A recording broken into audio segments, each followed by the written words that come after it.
हिंदुओं की आस्था से खिलवाड़ करने वाले कालनेमी चप्पे चप्पे पर मौजूद।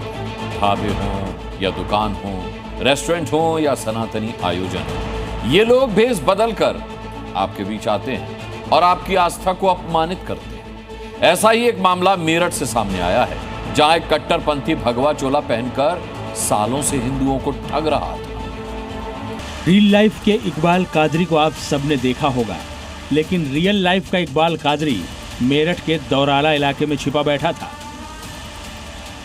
शरीर पर भगवा वेश, जुबान पर सनातनी मंत्र और नीयत में कपट लिए कासिम कृष्ण बन गया और करीब 1 साल तक हिंदुओं की आस्था से खिलवाड़ करता रहा। कासिम की सच्चाई सामने आई तो उसकी दलील सुन लीजिए। बिहार के रहने वाले हैं, क्या नाम है? मोहम्मद कासिम। बस अपना धार्मिक पसंद नहीं आया, इसलिए धार्मिक अपना लिया। नहीं, बाबा से गुरु बोलिए विज्ञान वगैरह दीक्षा विक्षा। मोहम्मद कासिम का कहना है कि उसे अपना धर्म पसंद नहीं आया तो वो दीक्षा लेकर बाबा बन गया। लेकिन जिन लोगों ने कासिम के झूठ को पकड़ा, उनके दिखाए सबूत उसके असली मकसद को बयां कर रहे हैं। वो गल्ला है हमारे यहाँ पे, जो दान पे गल्ला है, ये जो दान पात्र है, हाँ, ये दान पात्र का गल्ला है। उसने यहाँ से ये तोड़ रखा है, इसको तोड़, तो अच्छा यहाँ तोड़ा गया इसको। तो ये दान पात्र है, मंदिर के ठीक बाहर लगा। जी। तो यहाँ पे जब कमेटी के लोगों ने देखा कि ये तोड़ रहा था, तभी उसे पता चला, उस पर शक हुआ, तभी पुलिस को इन्फॉर्म करा। पुलिस को इन्फॉर्म करके उसे बुलवाया गया और तभी पुलिस ने उसका चेक मतलब कहा कि तू कौन है, आधार कार्ड मांगते तो वो वापिस चला जाता। कालनेमी कासिम की नीयत सिर्फ पैसों को लेकर खराब नहीं थी, बल्कि वो हिंदू महिलाओं को भी बुरी नजर से देखता था।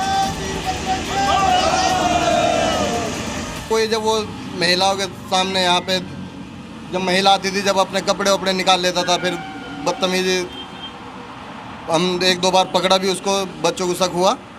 फिर उन्होंने कहा कि इसको यहाँ से भेजने में फ़ायदा है। फिर ग्राम प्रधान प्रवीण जी आए, उन्होंने आके उसको यहाँ से हटा दिया। कासिम एक कट्टरपंथी सोच का शिकार था। स्थानीय लोगों की माने तो वो हिंदुओं की आस्था से खिलवाड़, महिलाओं से छेड़छाड़ और मंदिर में लूटपाट के इरादे से इस गांव में दाखिल हुआ था। उनके बारे में हम लोग यही जान रहे हैं कि 25 साल से यहाँ से गायब है। अच्छा, तो कहाँ गया नहीं गया उसका कोई पता नहीं। हम लोग या गांव वाले यही जानते हैं तो डेट कर गया कहीं। हिंदुओं को ठगने के लिए कासिम ने सनातनी मंत्रों को रटकर साधु बनने का स्वांग रच डाला। जब उसने साधु का भेष बना रखा, उस पर शक कौन करेगा? हिंदू की आस्था साधु में कितनी जबरदस्त है। आस्था पे तो चोट लग रही है, चोट जबरदस्त चोट लगी उस पर तो शक। जब आधार कार्ड उसे 2 बार मांगा, दोनों बार वो भाग गया। तो जब उस पर शक हुआ, आधार कार्ड क्यों नहीं दिखाता ये आदमी? जब उसके पुलिस वालों को उसको सूचना दी तो उन्होंने की हमारी जिम्मेदारी, उन्होंने पहले जो थे उन्होंने छोड़ दिया। वो सावन के महीने में कासिम की सच्चाई सामने आई तो हिंदुओं की आस्था को भारी ठेस पहुंची, जिसके बाद शुरू हुआ मंदिर का शुद्धिकरण।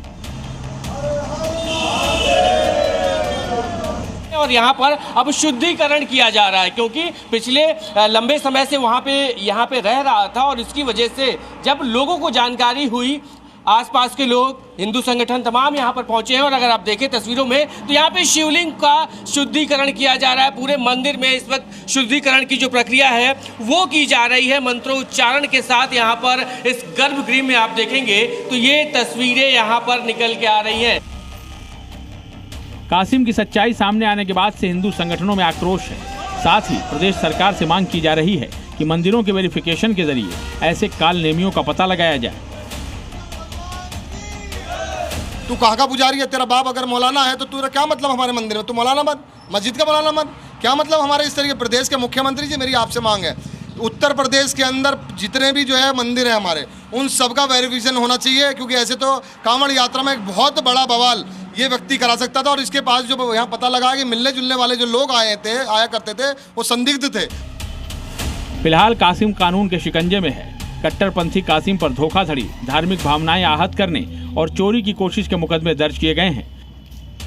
साथ ही पुलिस ये पता लगाने की कोशिश कर रही है कि क्या कासिम दूसरी जगहों पर भी ऐसी ठगी को अंजाम दे चुका है। ब्रजेश तिवारी, जी मीडिया, मेरठ।